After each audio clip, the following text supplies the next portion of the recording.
Properties of the oceans. The oceans of Earth are vast and wild. Our primordial soup, they provide many of the facets that we refer to as existence.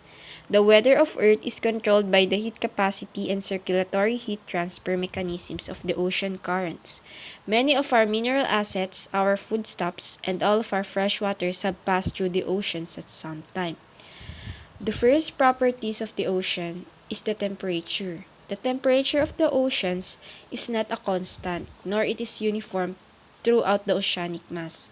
Sunlight imparts its energy to the ocean surfaces all summer long, and in response, the ocean heats and holds that energy. Once winter comes, the ocean releases that warmth back into the atmosphere in accordance with their heat capacity. This is why it is warmer near the coast in winter and cooler in summer.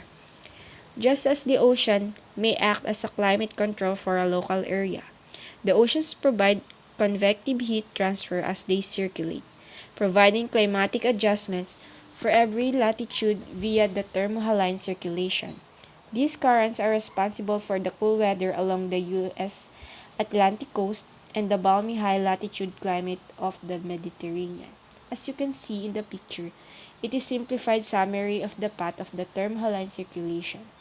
The darker arrow represents deep water currents, while light arrows represent surface currents.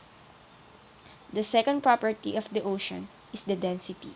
Density in the oceans is a function of temperature, pressure, and salinity, represented by the following equation, which is called the equation of state for seawater. The temperature of the ocean decreases and decreases as you go to the bottom of the ocean. So the density of the ocean water increases and increases as you go to the bottom of the ocean. The deep ocean is layered with the densest water on bottom and the lightest water on top. Circulation in the depths of the ocean is horizontal. That is, water moves along the layers with the same density. The two most important factors in salinity determinations are density and concentrations.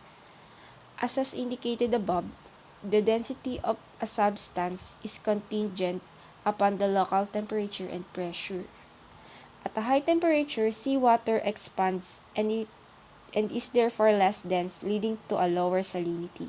At low temperatures, denser water results in greater salinity. Similarly, higher concentrations of salt in the saltwater solution are increasingly saline, while higher concentrations of water are less saline.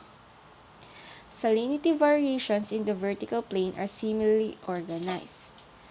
The highest salinity water is found at the top of the surface, where evaporation occurs.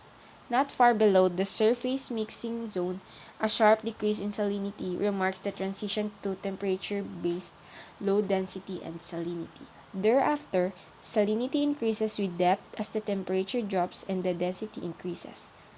The profiles varies with latitude. At high latitudes, or the poles, surface salinity is low and continually increases. In the tropics, there is a salinity maximum at the top of the thermocline, which is the result of subtropical salinity sinking a little and flowing towards the equator. In coastal regions, the low salinity runoff creates a sharp contrast with the high salinity seawater, which is called the halocline. Then the third property of the ocean is the salinity. Salinity is the makeup of the ocean, is paramount to all these interrelated functions. The ocean is composed of primarily water. However, the chemical and biological sediments carried by rivers are present too, as are similar constituents formed from the falling of rain through pollution and the remnants of aquatic cycles. So, why is the ocean salty? The carbon dioxide dissolved in water from the atmosphere forms weak carbonic acid, which dissolves minerals. When this mineral dissolves, they form ions which make the water salty. While water evaporates from the ocean, the salt gets left behind.